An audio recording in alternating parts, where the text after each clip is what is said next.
How's it going, laser bruisers? I'm Bobby Sixkilla and welcome back to Ever 17. We're still working our way towards the end here somehow, and now we're dating you in Lemuria ruins or something, but it seems like we're all going to die down here, as the Red Queen once said. Right.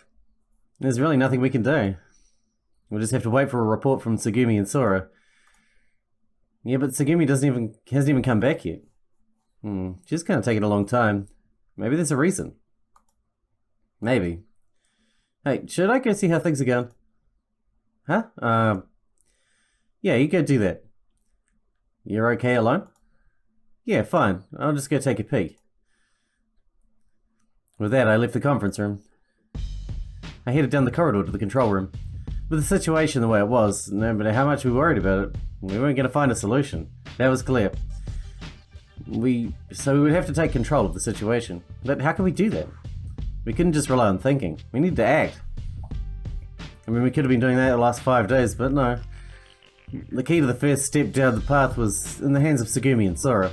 That's what I believed. Sora's the only one who's been acting. I arrived in front of the control room. I pushed the intercom buzzer, but there was no answer. My only choice was to open the door. When I did, I heard Tsugumi shouting, "Don't maybe keep repeating the same thing." Tsugumi and Sora were in the middle of an argument so intense that it seemed they might start going at it hand to hand. Except that's impossible because Sora is a holographic image. Neither one would give an inch. They just glared at one another. It looked as though they'd been fighting for several minutes. The room was filled with tension. The two glanced at me for only an instant before launching back into their argument. Like I've been telling you, that place just does not exist. Sora, please don't make me any angrier. But you might be able to trick the others, but lies won't work on me. It's not a lie. You still sticking to that line? It was a bad scene. Something about the whole thing screamed danger. It wouldn't do to let the two go at it like that. I retraced my steps, hurrying to the conference room. Everyone, we got trouble. Without waiting for the door to completely open, I bounded into the room. Huh? That was quick. Sounds like something big is going down. Trouble? What kind of trouble? Come on, we gotta go stop it. I told them as I struggled to get my breath back. Stop what? Hey, explain what's going on. What happened? The central control room. Sora and Tsugumi. I found them fighting. I just couldn't watch, so This is bad news. At a time like this? Let's go, we gotta stop them. Yeah, we better hurry. We burst into the room. The room was full of sharp words and barbed looks. The atmosphere was tense. It left a bad taste in my mouth. Nothing had changed at all. It might be safer to say that things have gotten worse. There aren't any floors underneath 3T stock. We can't go down any further. Liar. You're lying. I know. Oh, how I know. I know there's another floor under Limu. I know about the other facility under here. Way under Limu. I'm right, aren't I? There is only one answer to your question. No such facility exists. There have to be. And what about that room? What is that Himmel about? Himmel? Thought I heard... No, I'd seen it before. The name of a room? Oh yeah, where have I seen it? But my memory was vague and I couldn't connect it with any information on my brain. That's right, we did go to that door once. Listen, you don't know about it, but today the door is... Hey, Tsugumi? Suddenly Takeshi got between them. Tsugumi, why don't you tell me about that? If we all heard this much, you can't have anything more to hide, right? Takeshi stared intently at Tsugumi. Tsugumi turned back to us. Hey, if you don't mind, I'll take care of this. Huh? What? Are you telling us to leave? Yeah, with this many people arguing, nothing will get settled. So just leave this to me, Sora and Tsugumi. Leave us alone for a bit. Alright, let's leave this to Takeshi. Kid? Why should the three of us be excluded from such an important discussion? I trust Takeshi. No, I don't, but okay. And Takeshi has trust in us. Takeshi has his own take on things, and I think we should go with what he thinks. Thanks, kid. Oh, whatever. Fine, Takeshi. We'll leave it up to you, okay? Alright, I got it. We left the three of them in the control room. After that, we decided to take some action of our own. The estimated time until Lemu's implosion was steadily approaching. We decided to run a visual check of the complex to see how everything was. Of course, Lemu and my H had already checked everything, so it was a meaningless action, we felt we had to do something. I took the corridor near the whale room, rather than near where it used to be the whale room. The cosmic whale room was already filled with water. I wonder what the girl I'd seen around here was. Where had she gone? Who was the girl singing that lonely children's song? It was Sarah, she said so herself. Was she a ghost or something else? Just as I was thinking that, suddenly I was hit with a bout of dizziness. My vision contorted and I couldn't stand. I leaned against the wall and slowly crouched on the floor. I was unable to focus my mind. I felt cold. My joints were throbbing. My stomach felt like it was contracting in on itself. I couldn't stand it and sprinted to the bathroom. I threw up everything inside my stomach. It was a stew of half-digested chunks of chicken sandwich. I looked at it indifferently and put my hand on my forehead. It wasn't feverish, but I felt terrible. I took the eye elevator up to the second floor. I headed toward the infirmary, intended to get some medicine. Along the way I saw Takeshi. Takeshi was leaning against a wall, muttering. He's probably just talking to himself, but I heard what he was saying. Damn, nothing's happening. That lying woman. We didn't have time for this. Lying woman?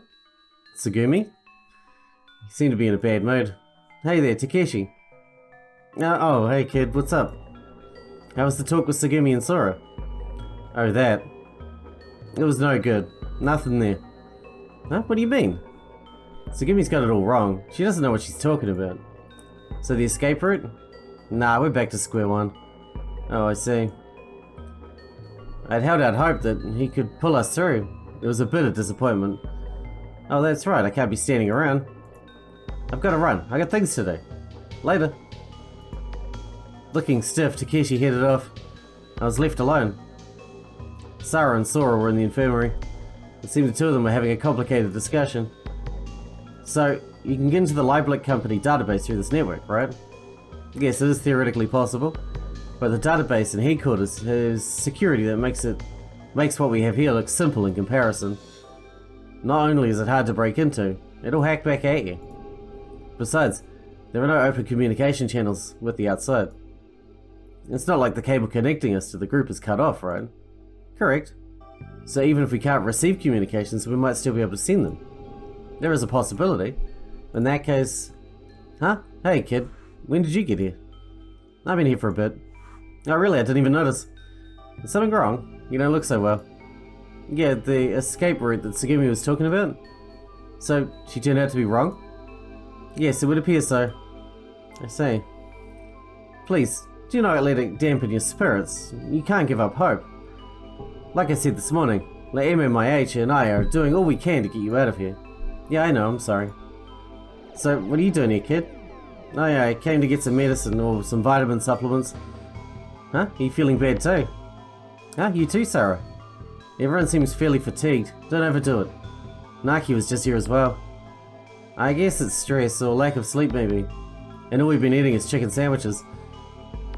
And all of those things are bad for my skin. As she complained, Sarah took a jar filled with tablets from the medicine shelf. Here you go. So I guess you took the same ones? I drank down the tablets Sarah gave me. Where did you go? To the changing room. Huh? Why? She's gonna change? Yeah, I don't know the details though. At that point, Tsugumi came into the room. Both Sarah and Sora expressions tensed. You too, Tsugumi? Huh? It's weird, but everyone seems to be feeling ill today. So I thought that you might be feeling bad too. Not me, I came to check things out. Speaking of weird, I think that guy's lost his mind. That guy? You mean Takeshi? Tsugumi nodded. He's been acting pretty strange. His eyes are all bloodshot and he went into one of the emergency corridors. He was breathing funny and acting strange too. Huh? He seemed in a bad mood, but was he that out of it? He was kind of like that from the start, but I think maybe he lost it. What do you mean he's acting strange? I don't think it could be this, but... Let me see. Right now, Takeshi is, Now he is just in the corridor above the changing room. Hey, maybe we should go take a look. I think you're right. Sarah and I hurried out of the room. Oh, everyone, he's in the changing room. Isn't that where you was? Two of us sprinted to the changing room. We arrived in front of it. There we heard you give an ear-piercing A ear-splitting scream. No, what is this? I don't believe it couldn't be. Damn that Takeshi. The door was shut. We thought it might be locked from the inside. I knew it wouldn't work, but I was going to try and kick open the door. But Sarah stopped me. Sarah went to work on the 10 key next to the door. Seemed that she had the code for emergencies like this. The door opened up. I immediately burst into the room. Hey, Takeshi. Huh? You was alone in the room. She'd already finished changing. What? What? Who do you think you are bursting in here, idiot? The magazine you had thrown at me hit me full on in the face. I felt a piercing pain in my nose. Naku, you alright? Huh? What are you talking about? I mean Takeshi. Takeshi? What about him? Takeshi wasn't anywhere in the room. Come to mention it, there was no emergency exits in the room at all. There was no way for him to enter in from an emergency corridor. What was that scream just a minute ago? What was that? I rubbed my nose as I said this. Oh, that. You took the collar of your jacket and showed it to us. Look at this. It's got a coffee stain on it. Do you believe that? It did seem to be a little black stain. That's all? You screamed because of that? Well, yeah. I mean, this is my favorite jacket. You don't just freak out like that. And if you're done changing, why'd you throw that at me?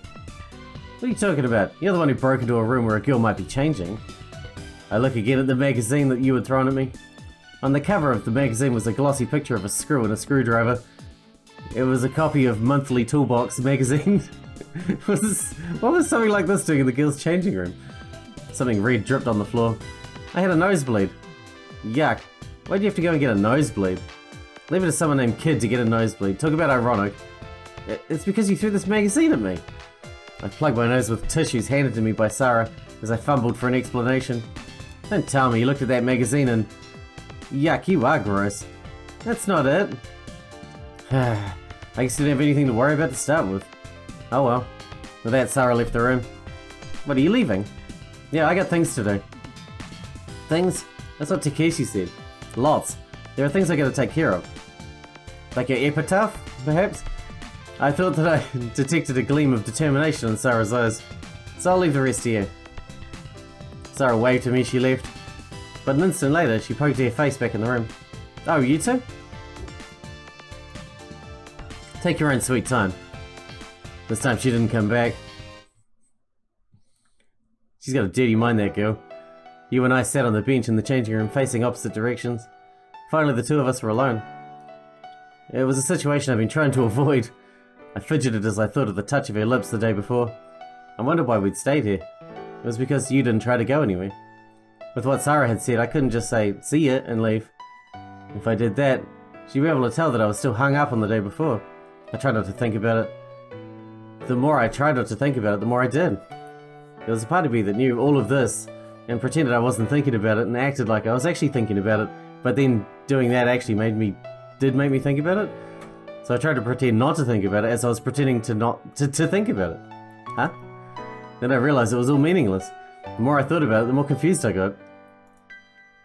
I sat down next to you and stared at the ceiling. Oh, that's right. The silence is bad. I better break it somehow. I thought I'd try to say something and calm myself down. Those clothes really suit you. Huh? No, I mean, why did you change? Unfortunately, my mind was still in a state of confusion and wouldn't follow orders. I guess maybe you call it an expression of my resolution. Huh? The reason I changed. You asked me, right? Oh, yeah. I decided to dump the Lemieux uniform for the clothes I normally wear. It's a way of saying goodbye to my Lemieux self and hello to the normal me. I just want to get out of here and get back to my regular life. That's what I decided. So that's why. Yeah. Back to awkward silence again for a while. Cool. At that rate, I figured the conversation was sure to fizzle out. I needed something to talk about. Oh my god. I'm gonna save again. I'm still terrified of messing things up, of course. Let's talk about Yu's past. That reminds me, I wanted to talk to you about your father. I told you I didn't want to talk about that, didn't I? Huh? Oh yeah. I'm sorry, but can we just forget about that today? isn't the reason I invited you here today. There's something about being with you that relaxes me. Suddenly I remembered and vividly relived the feeling of our lips touching the night before. I was slowly regretting that I brought up this topic. That reminds me. Yeah? I didn't really tell you about the meaning of the concept behind the third eye, did I? No. You always say I'll tell you next time. You're right. Well, this is a good chance for me to tell the whole story. Really? Well, you can skip the boring stuff. You stood up and turned to face me. Ahem. It is time to start an RQ seminar on the third eye. I clapped for her half-heartedly. First, we'll start with something that is blatantly obvious. People have two eyes, right? Yep. Checks out. One on the right and one on the left. You winked with one eye and then the other. With these two eyes, people are aware of the three-dimensional world around them. If you lost the sight in one of your eyes, I won't say it'd be impossible, but it would be difficult to get a sense of the world, its depths and dimensions. Close one eye for a second. I closed my right eye as she said that. When you look at the world that way, the information you get is only enough to basically form a flat image of the world. Also, it makes it hard to read because one of my eyes is worse than my others. Of course, by focusing on different areas or moving your eyes, you can get a sense of the three-dimensional image of things, but it wouldn't give you anything close to the perceptive or dimensional awareness that you would have using both eyes. Do you understand what I'm talking about?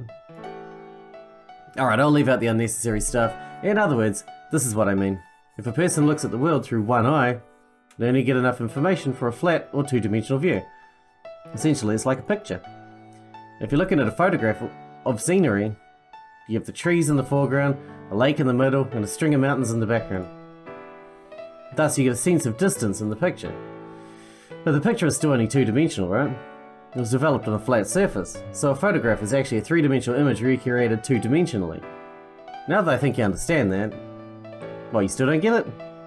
I don't get it, and my left eye is tired. Oh well. Okay, this time close your left eye. Oh, that's worse. Huh? What are you gonna see with both eyes closed? I held the eyelid of my left eye shut with my left hand as I opened my right eye. That's it. Now, how about we do a little experiment? Experiment? Nodding, you took a marker out of her pocket. She handed the cap off, took the cap off and handed the marker to me. So what do? Try to put the pen in the cap that I'm holding. You turned the cap sideways and held it in front of me. So do you want me to put the tip of this in that hole of yours? Yeah, hurry up. Well, that doesn't sound dodgy at all. You want me to put it in? Yeah. I took the shiny black pen, lifted it toward the little cap that you held, trying to put it in. Huh? That's weird. I can't find the hole. The slightly slippery tip wouldn't slip into the hole. I tried to get it again, but it wouldn't go there. This is no way this is by accident, right? Pens don't have slippery tips. But I won't go where I wanted it to go. It should be easier than this. Since you're really bad at this. What do you expect me to do? It's my first time doing this. Ow, sorry. Why are you poking me with that thing? That's the wrong spot. It's a little closer to you. Here? No, further back. Yeah, right there. Stick it in, hurry. Click. I got it, finally, it's in. Oh, you're good. Oh, good, you did it. And it's your first time? Fuck. So that's how these, like, fanfics about non-physical, non-biological objects happen. About pens and things. So that's how that works. I think you've seen how hard it is to be aware of the different dimensions of things from just one perspective. So, to review, this is what I mean. The information that you get from one point is flat, or two-dimensional information. To get enough information for a three-dimensional view, you have to have at least two perspectives. So your right eye and your left eye. If you don't use two viewpoints, then you won't be able to register what's going on around you in three dimensions. Do you still not get it? I see what you're saying, but what does this have to do with the third eye? It doesn't have anything to do with it. I've already just explained about the whole thing.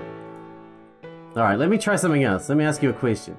What kind of information could you get from one perspective? You said two-dimensional information, right? And what kind of information could you get from two perspectives? I think you said three-dimensional information? And from three perspectives, what kind of information could you get? Four-dimensional information?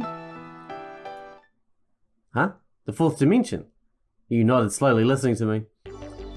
So the fourth dimension was... Wait, what is a dimension anyway? You took a notebook out of your locker and started illustrating your points with diagrams using a familiar pen. Zero dimension, a world made of points. With zero dimensions, there is no mass nor area. It is depicted using coordinates, or we call it nothingness, or even zero. One dimension. This is an extension of the point. Is it a straight line? In other words, a cross-section of the straight line is a point. One way of indicating this is through length. Two dimension. This is an extension of the straight line. This is a flat world. In other words, a cross-section of a plane, or flat world, is a straight line. This is indicated using two concepts, length and width. Three dimension. This is an extension of the flat world. It is the three-dimensional world. In other words, a cross-section of the solid world is a plane or a flat surface. This is depicted using three concepts, length, width, and height. But this isn't the most precise way of putting it. When you think of three dimensions as an area in space composed in length, width, and height. By depicting length, width, and height on an x, y, and z axis, one axis has a vertical element to the other two, and the fourth dimension adds a t-axis, or time, to these three, and because of four dimensions, it is no longer just space, it is called space-time. One of the x, y, z, and t-axis add a vertical element crossing perpendicularly to the other three. Four dimension. This is an extension of the three dimensions, a world of space and time. In other words, a cross-section of space-time is three-dimensional. Four dimensions are depicted using four concepts, length, width, height, and time. So basically, if you're able to gain the third eye, then you have enough information to experience four dimensions. Yep, it's space plus time. Just like we can use our two eyes to constantly have an image of the space in the world before us. So with three perspectives, we can also be aware of the cross-cutting element of time. Yep, that's it. You put the cap on the pen. I feel like I can't understand. What? My premonitions. I didn't travel through time. I know, you've gained the third eye. That's why you know the future. Why do you keep saying such stupid things? You don't think so? No. I mean, there's no evidence. Why would your third eye suddenly open? For what reason? By what method? I'll bet if I get my memory back, then I'll... That again? You always fall back on your amnesia. You were looking for the cause of your memory loss in the first place, right? So what do amnesia and the third eye have to do with each other? And what about that ghost girl you said you saw? Maybe you're seeing her through time. Because if his third eye is open and he can see the fourth dimension, right? Then he should be able to see across time. Right? Right? So maybe he's seeing her in another time. In the same space, but in a different time. Because he can see across time. Just a theory. I mean, it's so naive, stupid, and childish. Your mum believed in it, right? We're not going there. I don't want to think about the past. I told you that already. But why do you like things the way they are? I don't care if you don't care if you never find out who your mum and dad were for the rest of your life? Stop it. You had covered both your ears in denial. I wanted to know about my past. I still hope to find it out, but I don't have memory nor any clue to go by, so... You have your memory, right? So that means you have something that I don't have. You have a clue. And more than that, you were able to get information from MMIH. So, how come you still don't want to think about it? I thought you came to Lamu because you wanted to find out the truth. Why'd you change your mind? Did something make you change? Why are you denying your past? Isn't that the same as denying yourself? With your own two eyes? Why do you try to face truth directly? I grabbed Yu's arm and pulled them away from her ears. Answer me, why? Why do you want to give up when you're almost there? Why throw away everything that you've worked so hard for? I shouted at her, because I couldn't believe what she was doing. It was something that she would be hard-pressed to find in her own wildest dreams, and just as she was about to attain it, she suddenly changed her mind. I was nowhere near reaching my dream, but Yu was almost within her reach. So I felt terribly, terribly disappointed. I don't get it. What you have longed to know was right in front of you, and I was so jealous and so happy for you. Why? I got scared. Huh? I got scared of learning the truth. Think about it. Everything that I believed for so long has turned out to be lies. It's all just fiction. Tell me, is that supposed to happen? Is it normal? I can't believe anymore. I can't believe anything. I didn't know that the truth was this painful. You put her hand on her chest. It hurts. My heart hurts. The closer I get to the truth, the more my heart gets shredded to bits. I can't take it anymore. I don't want to know anymore. I don't want to know what is real. At that sound, the shaking, we looked up. At that sound and shaking, we looked up in surprise. The next instant, warning alarms started shrieking. All around me, the squeal of straining metal echoed from the structure. The shaking continued on and off. What? No way. Could implosion already have started? It was 5:45 PM. The estimated time of implosion was 4:30 PM May 7th. But given the 12-hour margin of error, I thought it could well be the implosion. We burst out of the room. The corridor was flooded and the water level was rising. I was stunned by how high the water already was. In a little while, the alarm ceased. It looked like the flooding had been stopped just in time. Looks like it's under control. Yeah. I wonder if everyone's alright. Let's go check. Sora, can you hear me? There was no response. It's no good. I bet the sensors are out of whack. Should we go find Sora first? She's probably in the control room. Yeah. We put our argument aside for the moment and concentrated on handling the situation at hand. You and I headed to the 3rd floor. We had to find a way out of here fast. You sprinted down the stairs. Even though we were in the middle of a crisis, I couldn't get my mind off what we were talking about. The mystery surrounding Yu's parents, and my inexplicable premonitions.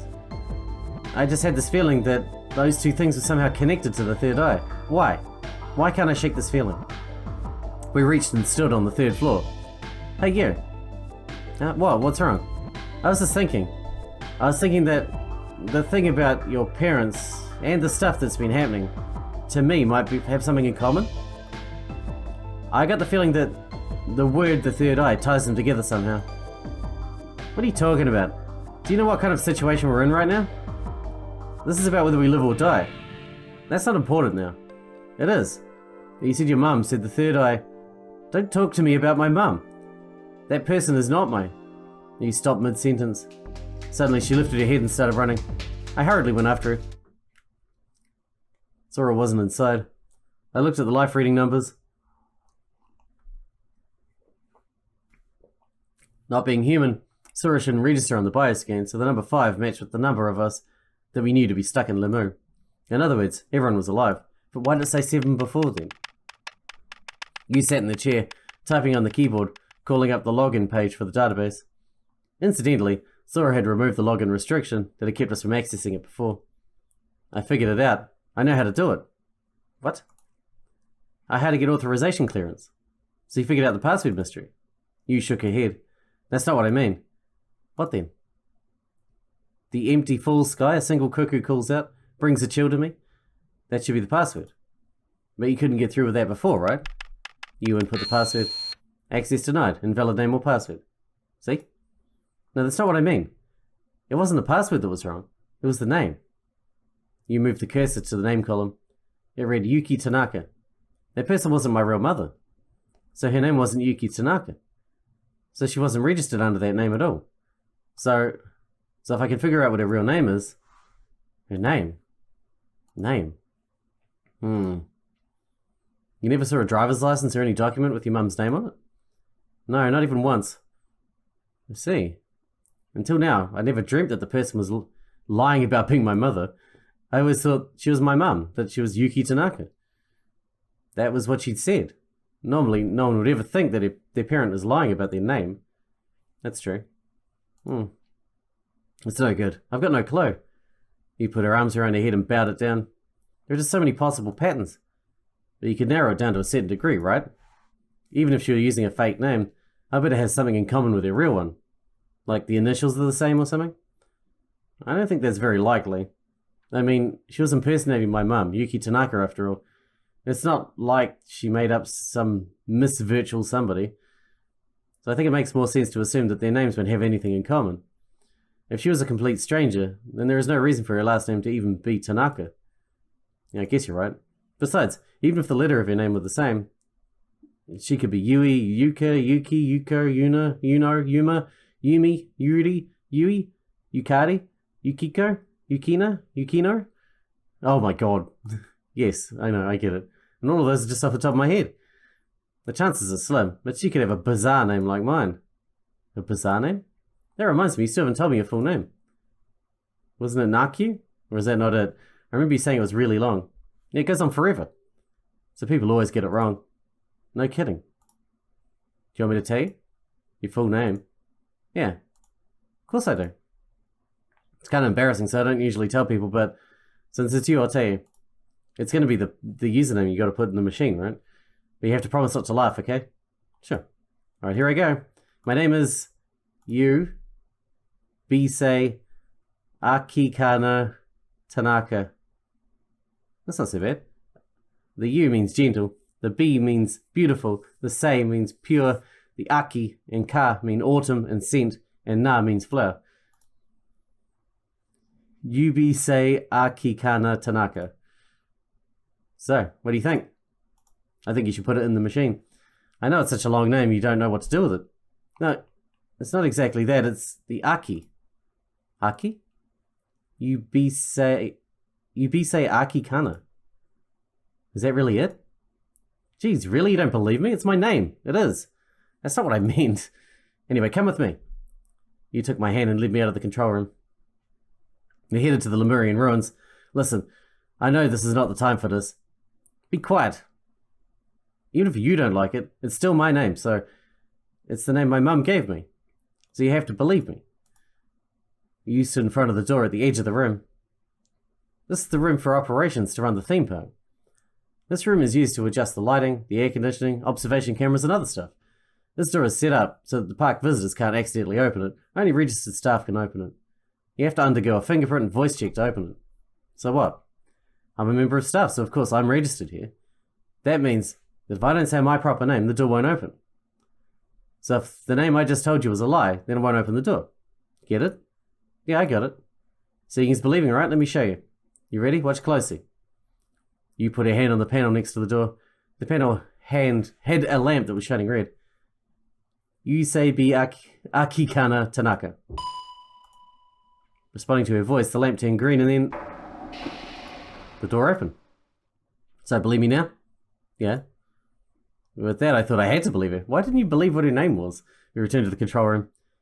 The whole time, Yu's name kept churning through my mind. You be say Akikana. Akikana. Aki. The truth was a lie. The lie was true. My mind was confused with what might be true and what false, but I thought that if a name had autumn or Aki in it, there might as well be one with spring or Haru in it. Gradually, I became convinced that this could be right. When we got back to the control room, we decided to review escape routes, but we didn't really think we could come up with anything new. Alright, we need to wrap it up because we're out of time, but our time in the game is very much running out because it sounds like the entire place is falling apart, and we haven't found anyone else. It might just be us now, because presumably when that last accident, that last noise happened, other places got sealed off, so it's only a matter of time before we get sealed off from the others, if we're always together. But I guess we'll find out. I hope you guys enjoyed it. Thanks for watching. Thanks for hanging out with me, and I'll see you in the next one.